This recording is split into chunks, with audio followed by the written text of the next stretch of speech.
Welcome to You're Not Crazy, It's Perimenopause. If you're a woman over 40 and feeling more anxious, not sleeping well, or disconnected from your body, this podcast is for you.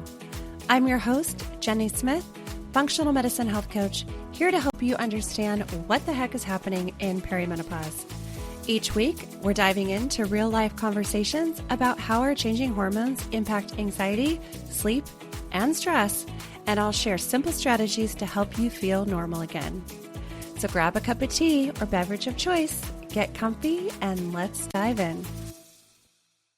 Welcome back to You're Not Crazy, It's Perimenopause. I'm your host, Jenny, and I'm so happy you're here. Today, we are going to be talking about how do I know if I'm in perimenopause? And most women who are in it don't realize that they are. And so what I want to bring clarity around to you today is what exactly is perimenopause? How do we know if we're in it and what we can do about it? So there's a lot of misconceptions about perimenopause starts when your period stops. And that's not necessarily the case. Your periods can definitely become very irregular in perimenopause, and many women go into menopause in their 50s, late 40s, early 50s. However, perimenopause starts about 10 years prior to when you hit menopause. So menopause is when you are officially in menopause, it's one whole year without a period. That's how you know you are postmenopausal. So menopause is one day. It's the day that you have gone 12 months without a period. And then you're considered postmenopausal, which is where I'm at now in my life. I'm postmenopausal. I feel like I went into it fairly early, and I have some theories around that. However, I wanted to share that with perimenopause, you can experience symptoms for up to 10 years leading up to menopause. So that's why it's such a wild ride for us as we're kind of navigating these years. And I'm hoping that this podcast will really help you implement strategies and gather so much information that you can take to your doctor to not be miserable in this season of life. So there's stats around perimenopause that women, about 50 to 70% of women don't realize that perimenopause is what they're experiencing. And when you are in the early stages of perimenopause, you might have longer periods, missed periods, irregular bleeding. You have breast tenderness, anxiety, hot flashes. Those are just some of the symptoms. So what is actually happening in perimenopause? We hit puberty in our teens, then we are in our childbearing years where our hormones are supposed to be preparing our bodies for carrying a child. Then we transition into the menopause phase. And so for years and years, our ovaries make our hormones.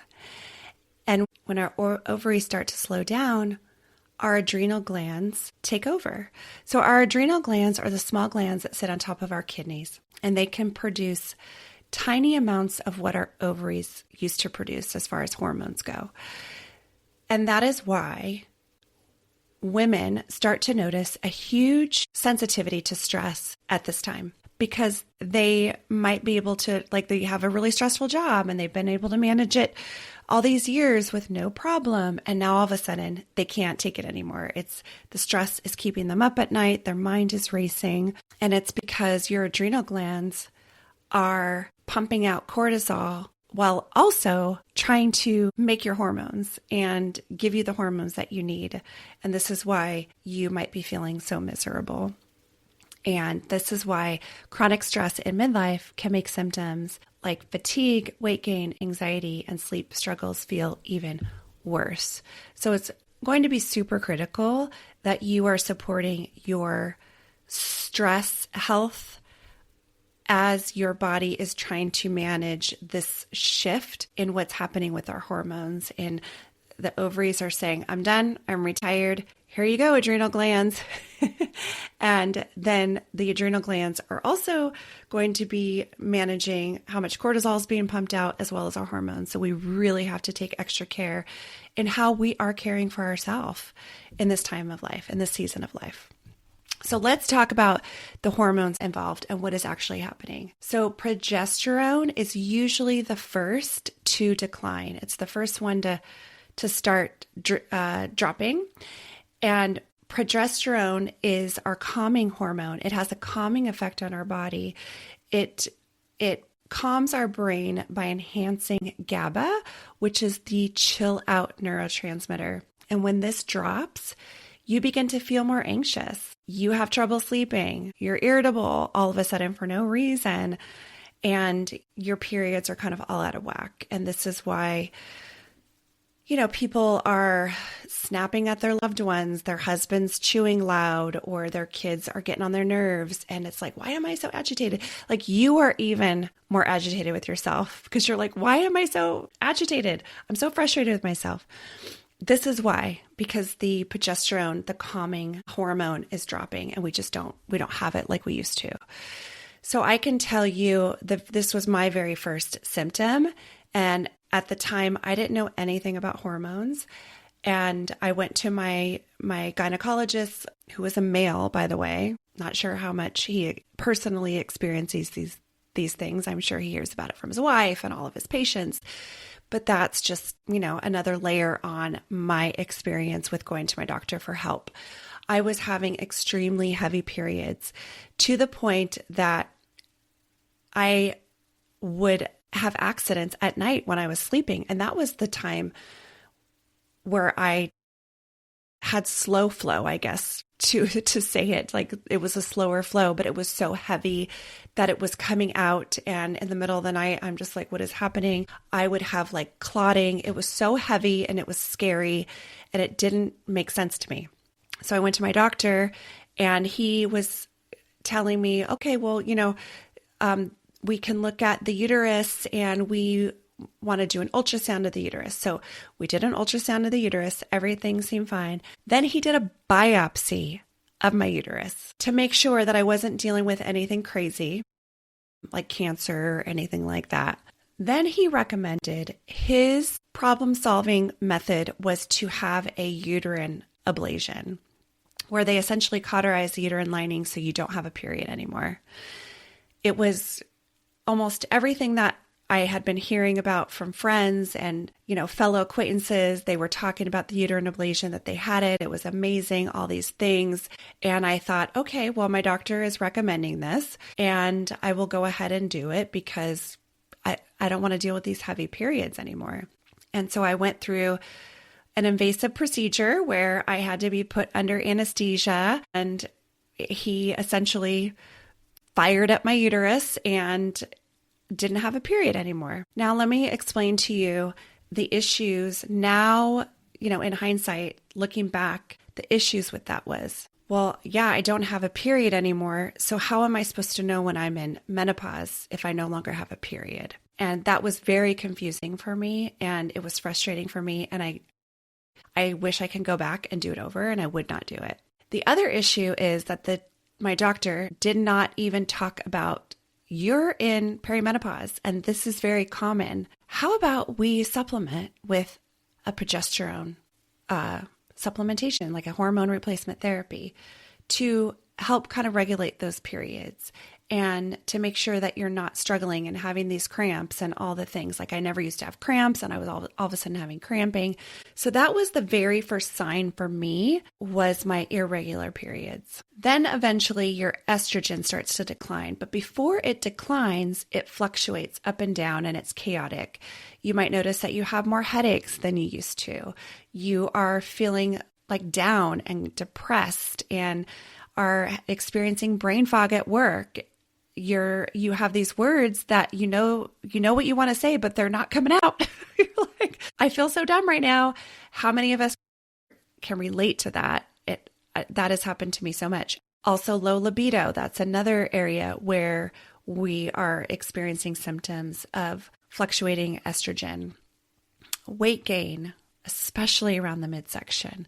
And that is probably the biggest complaint I hear from women all the time is all of a sudden the weight gain and not doing anything different. You're not eating any different. You're not doing any less. It's just all of a sudden your body's changing. And that's why your hormones are fluctuating and it's like chaos. And this is why I named the podcast You're Not Crazy, It's Perimenopause, because there is nothing wrong with you. This is a normal experience for many people, for many women, and we need to figure out what is the best way to support our body so that we can minimize symptoms and not feel so much struggle as we're navigating these years. So I want you to kind of like picture this visual of what perimenopause looks and feels like. Imagine you're at a Jewel concert. Do you know who Jewel is? She's a singer. I love her. I've gone to her concerts in the past. Her a cappella, like her voice is just so soothing and calm. I bought her CD when my kids were babies and I played her songs all the time to help like relax them and just lull them off to sleep. Her voice is beautiful and it's very calming. So imagine you're at a Jewel concert and everything's just feels peaceful, calm, and serene. And then suddenly a fight breaks out. There's a mosh pit, there's chaos everywhere, and you're standing there thinking, what is even happening right now? You're so confused. You're like, what the heck is going on? I was here like putting the flashlight on my phone, rocking back and forth, just being serenaded by this beautiful angelic voice. Whether you like Jewel or not, I think you get the picture of what happens. And then you have this like mosh pit and people are fighting and it's chaos. That's what's happening in your body. 1 minute you're fine. The next you're like, what the hell is going on? There's a mosh pit inside my mind, in my body. And I don't feel like, I have no idea where I'm at. I feel like a fish out of water. What the heck is happening? That is perimenopause. You used to have calmer moods. Your moods were more predictable and now they can shift without warning. And you're like, what is happening? It's like severe PMS. So what are the most common early signs of perimenopause? And this is what I usually see with the women I work with. You have anxiety out of nowhere. Your mood swings, irritability, rage, like it's kind of off the wall sometimes. And also you may not have all these symptoms, but these are just some of the symptoms and signs that you are experiencing perimenopause, that you are in the throes of it. You have poor sleep, you have trouble falling asleep, or you have trouble staying asleep, or you're so tired, but you're wired. That is so common. You sleep 8 hours and you wake up the next day and you're still exhausted and you're like, what is going on? I'm sleeping so long and I'm still drained. That is the most frustrating feeling in the world. And I can relate to that. Brain fog, like I mentioned earlier, maybe you're at work and you're in a meeting and you're like, you want to say this word and you can't find it. You're like, where did it go? Like, I just feel so stupid right now that I can't think of this word. Cycle changes. They're shorter, they're heavier, they're irregular. Like I said, that was my first symptom. Weight gain, especially around your midsection, around your belly. And you have a lower resilience to stress and you feel so confused by it. You're like, what's happening? I used to be able to manage all these things. Like I could take my kids to sports and I can, deal with difficult people at work and difficult family members and being able to manage the household chores and laundry and all the things. And now it's like too much. You just don't even have the bandwidth to get through the morning, let alone your whole day. You also have loss of motivation to do the things that you used to love to do. You don't want to hang out as much with people. You feel annoyed by everything and you just don't feel like yourself. Ultimately, you don't feel like yourself. And I think one of the most complex situations, the most challenging things about perimenopause as far as how do we really know, you base it off symptoms for the most part. It's really tough to get lab work done unless somebody really knows what they're doing.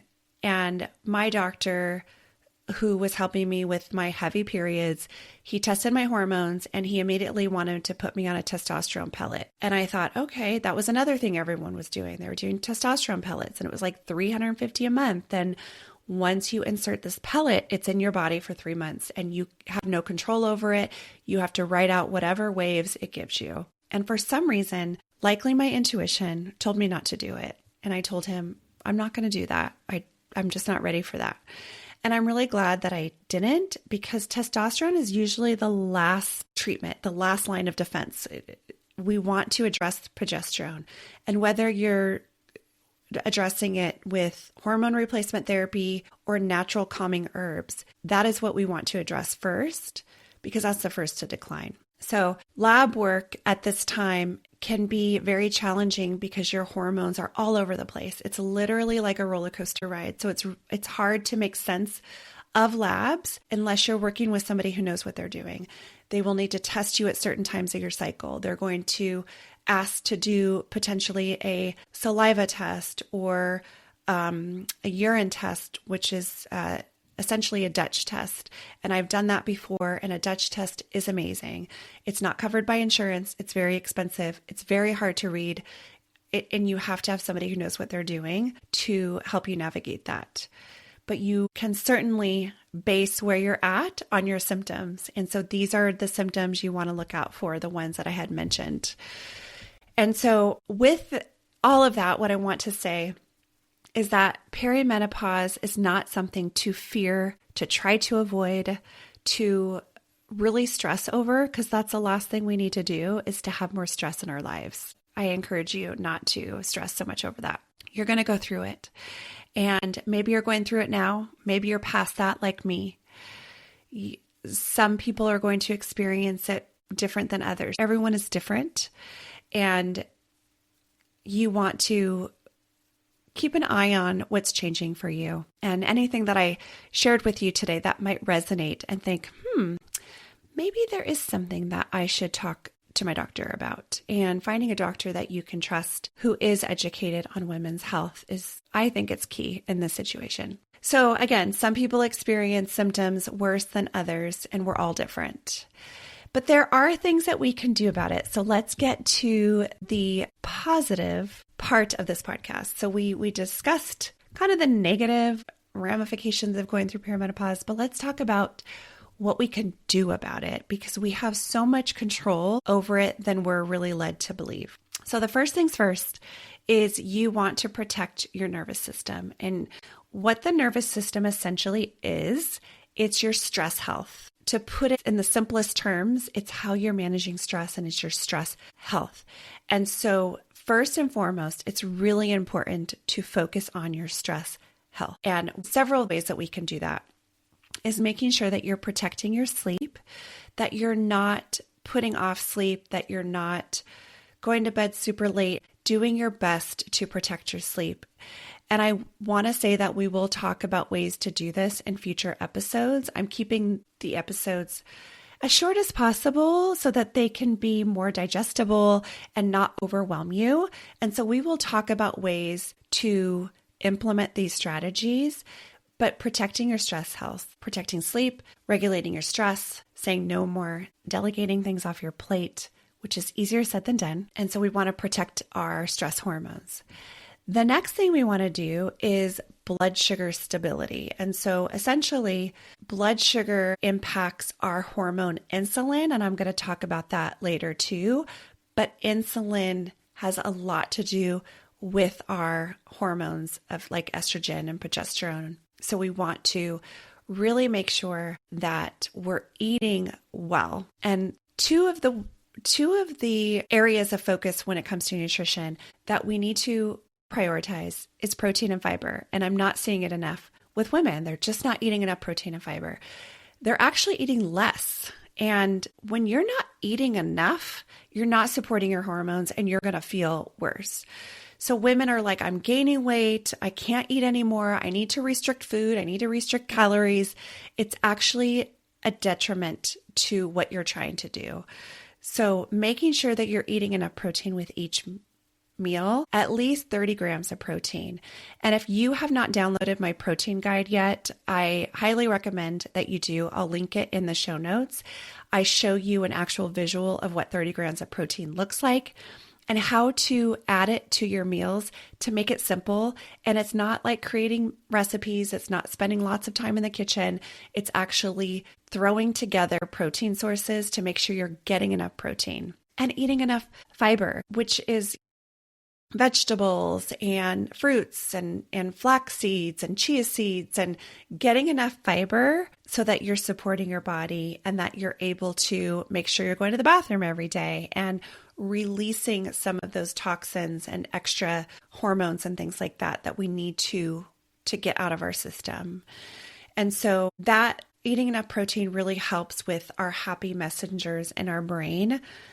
And you've heard of serotonin and dopamine. It is the protein's the raw material that your body uses to build those messengers. So we need to make sure that we're eating enough of that for our brain so our brain knows that we're safe. Don't skip meals. The next thing we can focus on is movement. And what we're not doing enough is focusing on building muscle. And that can be so intimidating for many of us who are not used to lifting weights or really focusing on anything outside of cardio. Cardio is great for us. It's important for our heart health. I'm not saying that we shouldn't do cardio. However, we need to make sure that we are incorporating strength training because muscle supports our hormones. It supports our moods, and it's a good combination to have walking and lifting together. So those are 3 ways to really focus on supporting your body during perimenopause. You can have conversations with your doctor about hormone replacement therapy if it's something that you've been considering. I am an advocate for it. I use it. It has been extremely helpful for me. However, I don't recommend you start there. I recommend that you start with your lifestyle, addressing your lifestyle habits. Because if you start hormone replacement therapy and you're not addressing protecting your sleep, nourishing your body with the things that we talked about, moving your body, you're not going to feel much better on HRT. It's as simple as that. They work together. So I always recommend women focus on lifestyle first, encouraging you to do what you can to just do one thing. What is one thing that you can do going forward after you listen to this podcast? Maybe it's adding more protein to your plate and downloading my guide so that it's easier for you to throw those meals together. You're not spending a whole lot of time. I know you're busy. I'm busy. I don't spend a lot of time in the kitchen anymore. It is very simple to throw these meals together to make sure you're eating enough protein. And also, the approach that you'll be given by a practitioner doesn't mean that it's the best approach for you. So you have to listen to your gut feeling about what is right for me. And that's what I really am hoping that you take from my message today is what is the right next move for me? How can I better support my body? You have that knowledge inside of you, and really listening to that and finding the people who are going to support you on your journey. Okay. So with that said, just to kind of recap, perimenopause is a transition, and it's not meant to be a negative transition. It doesn't have to be.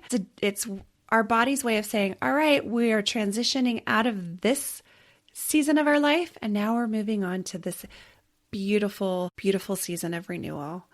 And there are so many things that we can do to support ourselves so that we are feeling our very best. And next episode, I'm going to be talking about some of the ways that we might experience more of that irritability, rage when our hormones are just on this roller coaster, and what we can do about it. So if you have found this episode helpful and the information that you learned today helpful, share it with a friend, share it with someone that you know who is going through something very similar to this, and just being able to feel like what they're going through is validated and that there's something that we can do about it. And if you haven't already, hit subscribe to get notified when the next episode's available. Thank you so much for being here, and I'll see you next time.